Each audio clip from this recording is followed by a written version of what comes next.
Hello అందరికీ. ఈరోజైతే నేను లంచ్‌లోకి బ్రెడ్ ఆమ్లెట్ చేసుకున్నా. డైలీ రైస్ ఆర్ చపాతీ తిని ఫుల్ బోర్ కొడుతుంది.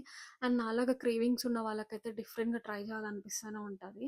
సో, నేను ఈ బ్రెడ్ ఆమ్లెట్‌ని కూడా కొంచెం డిఫరెంట్ స్టైల్‌లో చేశా అనమాట. మీరు చూసి వియర్డ్ ఫీల్ కాకండి. యాక్చువల్‌గా రెగ్యులర్‌గా చేసుకునే దానికంటే ఇది క్రేజీ టేస్ట్ ఉండే. దాని తర్వాత ఇంట్లో కోకోనట్ ఉంటే అది కట్ చేసుకొని ఫ్రెష్ కోకోనట్ వాటర్‌లో కొన్ని సబ్జా సీడ్స్ ఏసుకొని తాగాను.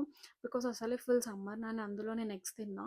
So, I need something to cool my body. So, నేను ఈ కోకోనట్ వాటర్‌లో సబ్జా సీడ్స్ ఏసుకొని మంచిగా తాగేసా. ఇక్కడైతే ప్యాకేజ్డ్ కోకోనట్ వాటర్ దొరుకుతాయి. బేసిక్‌గా అవంతా టేస్ట్ ఉండవు. ఈ రెగ్యులర్ దానికంటే. And compare to packaged one ఇదైతే కొంచెం బెటర్ ప్రైస్‌కొచ్చింది. మంచి నైఫ్ ఉంటే తెచ్చుకొని మనమే ఇంట్లో కట్ చేసుకోవచ్చు.